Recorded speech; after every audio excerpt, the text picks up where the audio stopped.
আগামী 28শে মার্চ বেকার বিরোধী দিবসে উত্তরকন্যা অভিযানের ডাক ডিওয়াইএফআই এর। এই বিষয় আজ অনিল বিশ্বাস ভবনে সাংবাদিক বৈঠক করলেন ডিওয়াইএফআই এর রাজ্য সম্পাদক মীনাক্ষী মুখার্জি।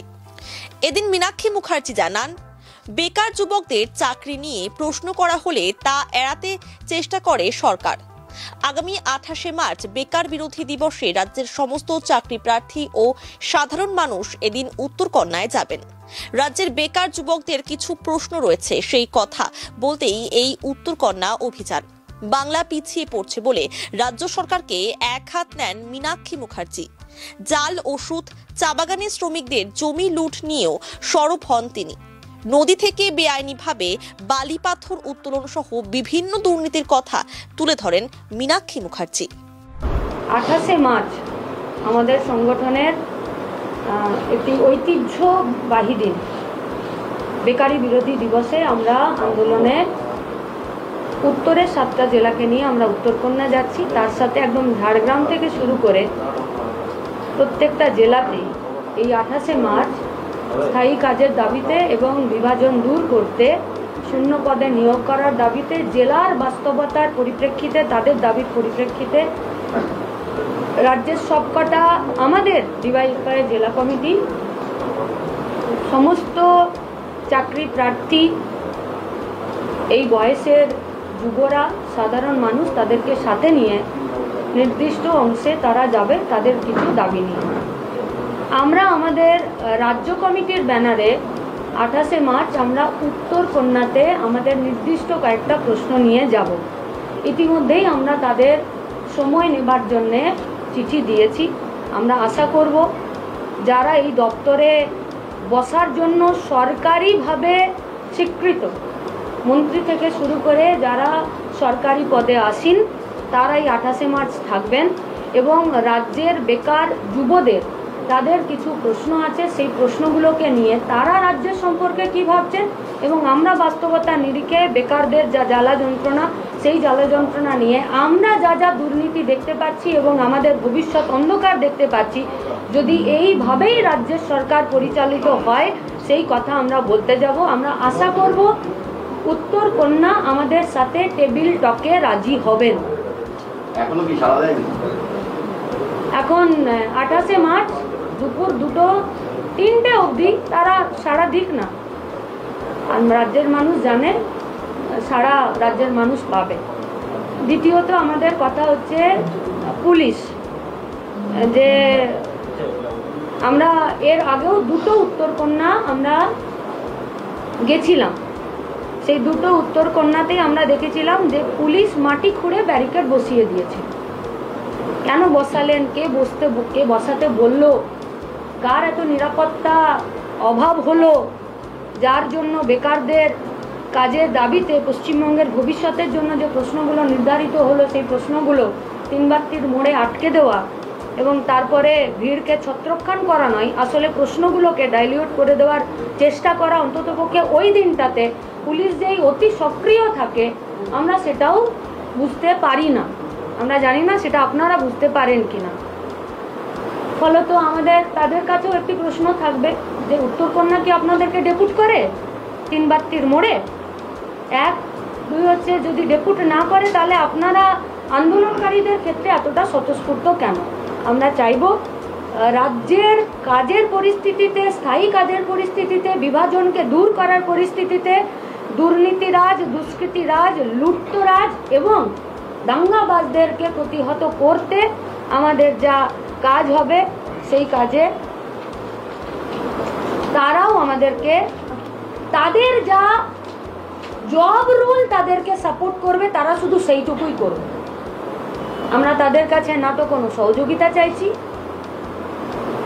না তো আমরা তাদেরকে অতি সক্রিয় হয়ে গেলে আমরা তাদেরকে বলবো যে না ভালো করছেন, তাও না। ওরা বলবো নিয়ম অনুযায়ী কাজ করবে, মাঝখানে আসার কোনো প্রয়োজন নেই।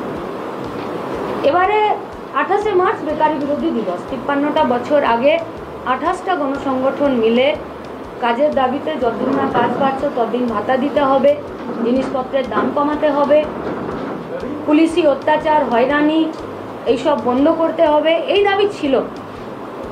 এবং কাজ দিতে হবে, কাজ যার যা যোগ্যতা সেই কাজ দিতে হবে। ডিওয়াইএফআই এর মূল দাবিও তাই, সবার জন্য শিক্ষা, সবার জন্য কাজ, এবং তাকে সাংবিধানিক স্বীকৃতি দিতে হবে।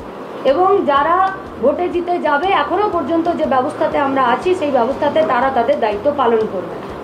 মাঝখানে 34টা বছর পশ্চিমবঙ্গে বামেদের সরকার চলেছে। অসংখ্য school, college, health centre, engineering college, university, SSK, MSK, মাদ্রাসা, হাই মাদ্রাসা, রাস্তাঘাট, সাঁকো, ব্রিজ সব তৈরি হয়েছে। তৈরি করার জন্য মানুষের দাবি ছিল, সাধারণ ছাত্র যুবদের আন্দোলন ছিল, বামপন্থীদের ভূমিকা ছিল, এবং সরকারের একটি পজিটিভ ইন্টারভেনশন ছিল, যার জন্য সমস্ত প্রতিকূলতার মধ্যেও তারা এই কাজগুলো করতে পেরেছিলেন। আমরা আমাদের গর্বের সঙ্গে এটা বলতে পারি যে ডিওয়াইএফআইও তার মধ্যে তাদের ভূমিকা গ্রহণ করেছে। অপহরণের অভিযোগের এক মাস পরেও দশম শ্রেণীর ছাত্রী নাবালিকা কন্যাকে না মেলায় পুলিশের ভূমিকা নিয়ে প্রশ্ন তুলেছেন সাধারণ মানুষও। মেয়ের খোঁজের জন্য প্রতিটি মুহূর্তে দুশ্চিন্তায় অপেক্ষার প্রহর গুনছেন অসহায় বাবা মা। একাধিকবার গেছেন থানায়, দ্বারস্থ হয়েছেন পুলিশ সুপারের, তারপরেও মেলেনি কোনো খোঁজ। বিজেপির জেলা সাধারণ সম্পাদক রূপেশ আগরওয়ালের অভিযোগ, গরিব পরিবার বলেই ভ্রুক্ষেপ নেই। দেখুন, যেহেতু পরিবারটা খুব দুস্থ পরিবার, দুস্থ পরিবারের মেয়েটাকে খুঁজে পাওয়া যায় না। প্রায় 1 মাস হয়ে গেল, পুলিশ এখনো মেয়েটাকে উদ্ধার করতে পারেনি, এবং তৃণমূলের নেতা কর্মীরা তারাও কেউ সুপারিশ করেনি যে মেয়েটাকে উদ্ধার করতে হবে। তার কারণ হচ্ছে দুস্থ পরিবার আছে, সেখান থেকে প্রচুর পরিমাণ কাটমানি খেতে পারবে না, টাকা খেতে পারবে না সেই পরিবারের কাছ থেকে। সেই জন্য পুলিশকেও করছে না, যে প্রেসার দিচ্ছে না, জোর দিচ্ছে না যে মেয়েটাকে উদ্ধার করতে হবে। তাছাড়া তৃণমূলের নেতা মন্ত্রী যারা আছে তারাই তো বলছে পুলিশ কাজ করছে না। তাহলে পরে এই ক্ষেত্রে অবহেলাটা কার, প্রশাসনের না তৃণমূলের? সেটা মানে দুটোই এক কয়েনের এপিঠ আর ওপিঠ। যেহেতু তৃণমূল নেতা টাকা পাচ্ছে না দুস্থ পরিবারের কাছ থেকে, সেটা তৃণমূল নেতা প্রেসার দিচ্ছে না, জোর দিচ্ছে না পুলিশকে, আর পুলিশও দেখছে তৃণমূল নেতার কোনো জোর নেই, প্রেসার নেই বলে পুলিশও কাজ করছে না। যদিও তৃণমূলের মালদা জেলা মুখপাত্র আশিস কুণ্ডুর দাবি, বাংলার পুলিশ প্রশাসন সকলের জন্য সমান কাজ করে। চাঁচল থানায় যে মেয়েটিকে, নাবালিকাটিকে তুলে নিয়ে যাওয়ার অভিযোগ দায়ের করা হয়েছে, এতটুকু কথা আপনাদেরকে দায়িত্ব নিয়ে বলতে পারি, আপনারা একটু ওয়েট করুন। মালদা জেলার পুলিশ প্রশাসন অত্যন্ত অ্যাক্টিভ। যে আসামি এটার জন্য দায়ী, একটু ইন্টারোগেট করার টাইম দিন, দেখবেন সমস্ত আসামিরা অ্যারেস্টেড হবে। এই বাংলায় আইনের শাসন জারি আছে, কাজে এখানে বিজেপিরা যে বড় বড় কথা বলছে তাদের মুখে এসব কথা মানায় না। মালদা জেলার চাঁচল থানার কবিলহাট এলাকার বাসিন্দা অভাগিনী রায়, তার মেয়ে দশম শ্রেণীর ছাত্রী ফেব্রুয়ারি মাসের 18 তারিখ সন্ধ্যায় বাড়ির সামনে থেকে নিখোঁজ হয়ে যায়। প্রতিবেশী শ্রীকান্ত রায় এবং পার্শ্ববর্তী এলাকার সাগর দাস নামে 2 ব্যক্তির বিরুদ্ধে চাঁচল থানায় লিখিত অভিযোগ দায়ের করেন নিখোঁজ ছাত্রীর মা। তারপর আবার চলতি মাসের 5 তারিখ মালদা জেলা পুলিশ সুপারের দ্বারস্থ হন নাবালিকার বাবা মা। কিন্তু 1 মাসের বেশি সময় অতিক্রান্ত, এখনো কোনো খোঁজ মেলেনি। তাদের মেয়ে কোথায় রয়েছে, কি অবস্থায় রয়েছে কিছুই জানেন না তারা। আদৌ জীবিত আছে তো, প্রশ্ন তুলেছেন অসহায় মা। আমার মেয়ে হারাই গেলে যেন শ্রীকান্ত রায়, তারপরে সনাতন রায়, তারপরে সেফটি আমাকে মেয়েকে নিয়ে গেছে, কিডন্যাপ করে নিয়ে গেছে আমার মেয়েকে। কি কি পুলিশ করছে, কিছু কাম করছে না। এদিন হয়ে গেল, কিছু পুলিশে কাম করে না। আমরা কি করব? কিছু পাইনি, আমরা মেয়ের কোনো খোঁজ পাইনি। হয়ে গেল 1 মাস কম বেশি হয়ে গেছে আমার মেয়ে। আমার মেয়ের কত 16 বছর আছে, মেয়ে হারিয়ে গেছে কি মরে গেছে আমি কিছু নি জানি, কিছু খোঁজ খবর নাই। বাড়ি থেকে হেরিয়ে গেছে, বাড়ি থেকে নিয়ে গেছে। হ্যাঁ, রাত্রে বেলা নিয়ে গেছে। তারপরে আমরা কি করবো ব্যবস্থা, কিছু কারা উঠে নিয়ে গেছে বাড়ি থেকে। এদিকে 2 অভিযুক্তের কোনো খোঁজ মেলেনি। পুলিশ সূত্রে জানা গেছে, সমগ্র ঘটনায় তারা তদন্ত শুরু করেছেন। বিভিন্ন দিক এবং বিষয় খতিয়ে দেখা হচ্ছে, লোকেশন ট্র্যাক করার চেষ্টা চলছে। টিউবওয়েলে মুখ ধুতে গিয়ে গুরুতর জখম বৃদ্ধ, চিকিৎসাধীন অবস্থায় রায়গঞ্জ মেডিকেলে মৃত্যু। ঘটনার শোকের ছায়া দক্ষিণ গোয়ালপাড়া এলাকায়। দেহ ময়না তদন্তের জন্য রায়গঞ্জ মেডিকেল কলেজের মর্গে পাঠানো হয়। বুধবার দুপুর আনুমানিক 12:30 নাগাদ পরিবারের সঙ্গে কথা বলে জানা যায়, মৃত বৃদ্ধর নাম উপেন্দ্রনাথ সরকার, বয়স 100 বছর, বাড়ি রায়গঞ্জের দক্ষিণ গোয়ালপাড়া এলাকায়। পরিবারের দাবি, মঙ্গলবার সকালে নিজের বাড়িতেই টিউবওয়েলে মুখ ধুতে গিয়ে পড়ে গিয়ে গুরুতর জখম হয়। তড়িঘড়ি তাকে রায়গঞ্জ মেডিকেলে ভর্তি করে। চিকিৎসা চলাকালীন বিকেল নাগাদ মৃত্যু হয় তার। তদন্তের পর দেহ পরিবারের হাতে তুলে দেওয়া হবে বলে জানা গেছে মেডিকেল সূত্রে। এদিন এ বিষয়ে দক্ষিণ গোয়ালপাড়ার পঞ্চায়েত সদস্য উত্তম সরকার বলেন, দাদা আপনার নাম? কোথায়? আমার নাম উত্তম সরকার। ক্যামেরা দেখেন। কি আপনার কোথায় বাড়ি? দক্ষিণ কলকাতা। কি দায়িত্বে রয়েছেন? আমি হলো পঞ্চায়েত সদস্য, 52 নম্বর পঞ্চায়েত সদস্য। আচ্ছা, মর্গে এসেছেন?